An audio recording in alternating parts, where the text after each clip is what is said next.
This video is all on solving compound inequalities. Take a look at question number 1. 3 is less than or equal to 2x plus 2, which is less than 6. In this example, it is super easy to do this all at one time. You're trying to solve for x, you're trying to get the x by itself. So notice, I want to move the 2. I'm going to subtract 2, and when I subtract 2, I'm going to subtract 2 everywhere. So then this cancels. I'm left with 1 is less than or equal to 2x less than 4. Again, in order for me to get the x by itself, I'm now going to divide by 2. Whatever I do to the middle to get the x by itself, I'm going to do it everywhere. So this is going to cancel out right here, and I'm going to have 1/2 is less than or equal to x less than 2.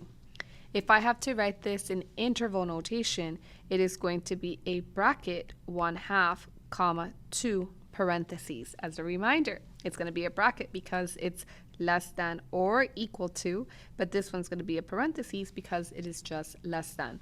And if we have to graph this, basically we're looking at all the numbers from 1/2 to 2. So right here at 1/2, I'm going to have a bracket, and right here at 2, I'm going to have a parentheses, and I'm going to basically shade everything that's in the middle between the two.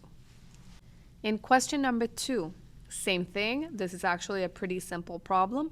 Once again, I only see one variable, and it's in the middle. So that means that in order for me to solve for that variable, I'm going to start off by adding 8. And when I add 8, I have to make sure that I add that everywhere. So it's going to cancel out the 8 in the middle. 4 plus 8 is 12, so 12 is less than 2x less than or equal to 18, because 10 plus 8 is 18.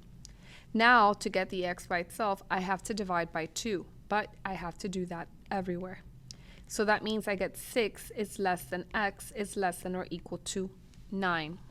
In terms of interval notation, I can write this answer as parentheses 6 comma 9 bracket, because it means that I want all the values that are greater than 6 and at the same time less than or equal to 9. So on a number line, here is 0, here is 6, here is 9. That means that I want everything from 6 but not including 6 all the way to 9 including the 9, and then I shade everything in between. Question number 3 is a little bit more complicated. It is a little bit different. Notice I don't just have an x in the middle between these two inequality symbols. So that means that what I'm going to have to do is that I'm going to have to split them up. So I'm going to rewrite this as 3 plus x is greater than 7x minus 2, or 7x minus 2 is greater than 5x minus 10. Okay, I'm going to go ahead and split them up just because I don't only have one x the way I did in the first two examples that were a little bit easier. So now I'm going to solve for x. On the left part, to solve for x, I'm going to go ahead and subtract 7x from both sides.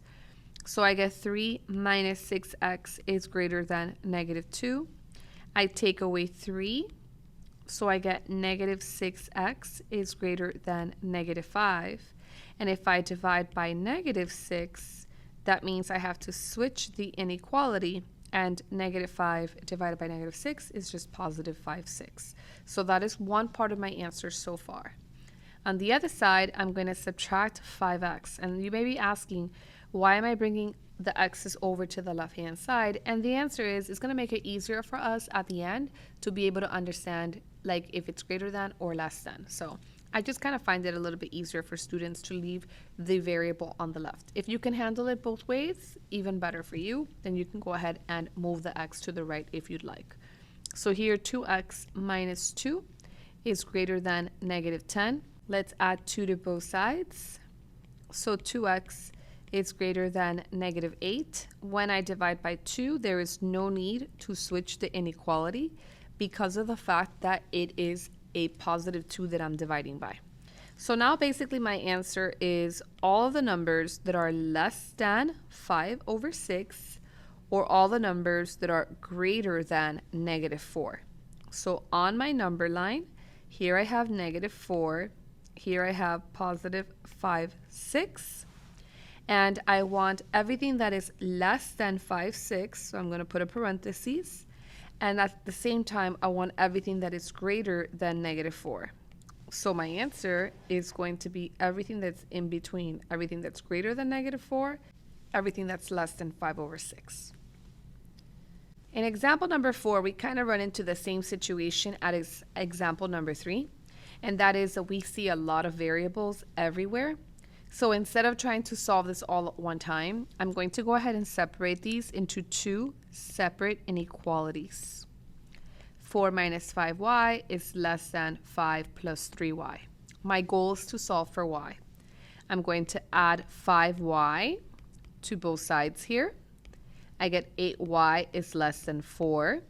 Divide by 8 to get the y by itself. Y is less than 1/2 when I simplify. On the right-hand side, I'm going to subtract 3y from both sides. I get 4 minus 8y is less than 5. Go ahead and subtract 4. So we have -8y is less than 1. Divide by -8. Remember that when you divide or multiply by a negative number, you will have to switch that inequality.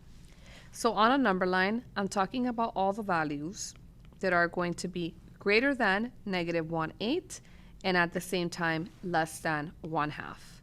So I want everything that's greater than 1/8, less than 1/2. So I want everything that's in the middle.